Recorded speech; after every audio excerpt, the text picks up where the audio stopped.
The customer's always right. In this video, I'm going to show you that's probably not true. Not this time. It never happened. It's false. Well, sometimes it is. And we do try to treat our customers like they're always right, but every now and then you run across that 1 to 3% of the customers that literally, they've never been right in their life. But they want to tell you that they are because they want to try to con you down on whatever your price is, whatever your service is, or whatever it is you're trying to do. In this video, we're going to go through some things that you need to know as a residential service company owner. Anyway, stay till the end and let me know what you think is the best tip or trick that I give along the way. The customer is not always right. Now, these are true plumbing facts, and I hate to say that, but it's true. The customer is not always right. Now, we hear the stories about customer service, and look, I love my customers, and a lot of them are always right. But you cannot say that about every single customer, because here's the deal. Some customers aren't your customers. Now, we are not the cheapest plumbing company in town, and when people call us and say, well,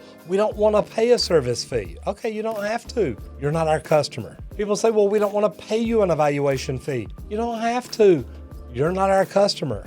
When people call us and say, hey, look, we just want you to come out, crawl around under our house, give us a free price, tell us what it'll take. Here's the deal. I have to pay my plumbers to go out there. I have to pay my apprentices to go out there. I have to pay whoever goes out there. I have to pay the customer service reps that answer the phone. I've got to pay everybody. Why should the customer not have to pay? To be honest, it's only fair. If you want a licensed, drug-tested, background check plumber to come out there, shouldn't it cost you a little something, something? I mean, think about it. I've got to pay them. Why shouldn't you? I know you want it free. I want it free. I want plumbers to work for me for free and just say, look, I do this just because I love it. Well, it's not that way. So the customer is not always right, and every customer is not yours. There are some customers that don't want to buy your product. There are some customers that don't want to pay the prices you pay. You know what? Let them go. Let them go. It is okay. They are not your customer. Now, the next thing is the customer is not always right because it really messes up your customer service. Customer service is something that we do because we want to do. We want to always go above and beyond. We want to always do what's right.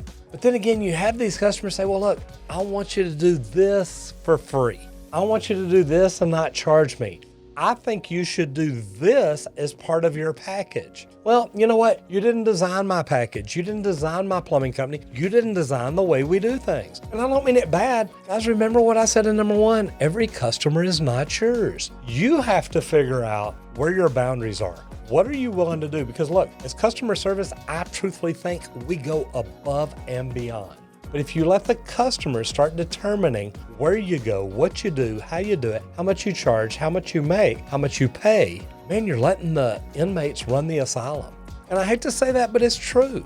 We have to, as company owners, say, look, this is what we're going to do. And we always want to treat the customer right. Doesn't mean they're always right. Some customers try to tell us, hey, this is what we want to do and this is how much we're willing to pay. Okay, call another company. Call one that will do it for that price because that's not in our system. And why would we take a job if we know we're going to lose money? If I have to send a plumber and an apprentice out to somebody's house for an hour or two to do things that, you know what, most people pay for, why would I want to do that for free on the hopes that I get a job from you? Well, you know what? If I get that job, I've already started at a loss because I've already paid them to come out to your house for an hour or two. Let's make the playing field level. Let's understand that every customer out there is not my customer, and I don't have to try to do everything that I can to keep them. So that goes to number 3. Everybody says the customer's always right. Well, guess what? If they're not, you know what that means? It means that they're wrong. Now, customers have told us, well, look, y'all were going to do this and this and this. Now this needs to be done, so you should do it for free. Well, I'm sorry, but we explained to you right here in the estimate, right here in the invoice we already did, we're working up to this point. We can't test beyond this because of the way your system is. We can't test beyond this because of the leaks that you've already got in place. There's a lot of things that maybe we can't do. I mean, people want us as plumbers to come out and with X-ray vision, look in the walls, look under the floor and say, you know what, you got a leak here, you got a leak here, you got a leak here. That's it. This is how much it is. And don't get me wrong, as plumbers, we're used to this, so we get pretty good at it. But the thing is, customers not always right. We put it very clearly in our documentation, hey, This is what we can see. This is where we're at. This is what we recommend. But you know what? There may be other things that can't be seen from where we're at or what we need to do. So the thing is, if the customer's not right, guess what? They're wrong. And we do see that quite often. Now, we still try to work with them. We want to do everything we can to salvage every relationship that we can. But some customers, and I can point some out to you, actually flat out lie about the things they do, the things they say, the things they said you said, and the things they said you did. Luckily for us, normally we can go back and look at the estimate and say, no, that's not what we said. We clearly stated right here, there's still a problem. We clearly stated right here, there's something else that you need to do. So the thing is, at the end of the day, look, if the customer's not right, they're wrong. How do you fix that? You go back to rule number 1. Some customers aren't your customers, so you got to let them go. Number 4, and this is a big one, you cannot make 100% of the people happy. So don't freaking try. Here's the deal. We try to make all people happy, but once you realize you've got that customer, there's nothing that I can do to make them happy. Cut them loose. I hate to be that way, but man, this is the truth. There are some customers out there that are going to keep pushing you, pulling you, dragging you, kicking you, pinching you, pulling your hair, whatever they can do to get you upset. To say, hey, look, I'm not going to play the game your way. You have to play mine. At some point, you got to say, you know what? This is where you get off. And it's sad to say, but it's true. There are some customers that you are never going to make happy. They are not happy people. They are freaking miserable inside their own heads, and they're trying to make you come in there with them. I refuse to. Here's the thing. I've got some customers that literally have asked us to do work. Then they come in and they try to change everything. Hey, you know what? Look, a neighbor's kid that said he'll do it for $25. Will y'all do it for that? No. Well, then don't cover it up. We'll do it and then we'll cover it up. And then they come back in and say, hey, you know what?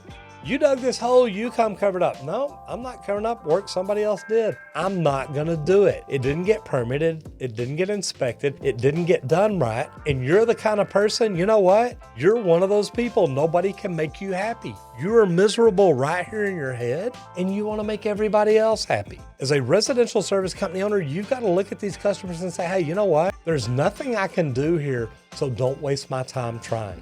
Now, don't get me wrong, when we first opened our company, we wanted to make everybody happy. Oh my gosh. You will pull your hair out. It's happened to me. I'm telling you, you can't make everybody happy. Don't even try. Once you realize you've got one of those, and I'm going to say 1 to 3% of the customers that there's no way to make them happy. There's nothing in the world you could do to ever make anything in their world great. Cut them loose. There were other words that popped into my mouth. I just couldn't get them to come out. You naughty, naughty. You teasing me, you naughty, naughty. Cut them loose. And I hate to say that because we do want to help everybody. But sometimes there's just some people out there you can't help. And I promise you, you really don't want to. Now the next one. If the customer's always right, that means your employee may be wrong. And I hate to put it that way, but you got to look at it like that. What if the customer's not right and you take their side just for a review, just for what they might say on social media? You know what? At the end of the day, I would rather have my employees' backs. My employees mean more to me than 1 or 2 customers out of 100. I've trained my employees very well. So I truthfully think that my employees, except for a few I've had, are probably going to try to do the right thing. But you know what? There is that few you've had that you got to think, well, what if this is the one? Luckily for me, I've got great employees that have been with me for a while now. So I know that if they come in and say, hey, Roger, look, this is not the way that happened, I can bank on it. So at the end of the day, we all need to remember, as residential service company owners, we have to have our employees' backs 100% of the time. I trust my guys every time they roll out. The reason being, I've trained them. I've probably trained them that morning. We literally do huddles and team training every single morning. If you're not investing that time in your employees, you know what they're doing. If you're one of these absentee owners, hey, I own a company, but I can't tell you anybody's name that works there. You know what? You don't know what you're getting. But you know what? I can tell you all my guys' names. I spend time with them every day, and I want to make sure that they understand how I want things done, how we take care of our customers, and what we can do to go above and beyond. But remember that if your customer's always right, that means maybe your employee's wrong. And I never want to think my employees are wrong. So let me know today, what did I say that struck a nerve with you? Do you think your customers are always right? Or do you think there's just a slim possibility that maybe the customer could be wrong? Because I'm telling you, I've seen it more than once. I'm Roger Wakefield, Lead AP, the expert plumber. I'll see you in the next video if you don't get flushed.